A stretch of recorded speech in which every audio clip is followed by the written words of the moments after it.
Hello, Jessi here. My tip of today is a question for you.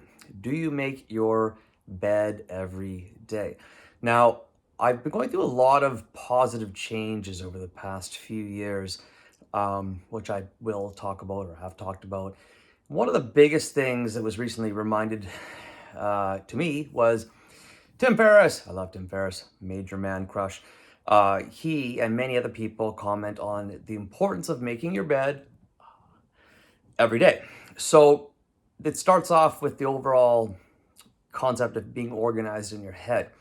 So I took it a step further. Before going to bed every day, I will pull out my suit, whatever I need for my meetings for the day, have everything perfectly lined up, steamed, ironed, whatever. Now, I will definitely admit I have a lot of help from my girlfriend, and 99% of the time she is the one helping me with making the bed before I get to it.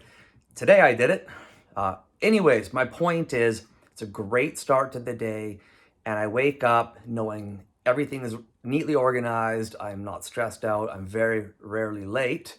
My buddy Trevor Scott might argue that point, but usually on point. So, anyways, just a suggestion. These little changes make a big difference in your life. I'm Jesse Johnson. Have a nice day. Bye bye.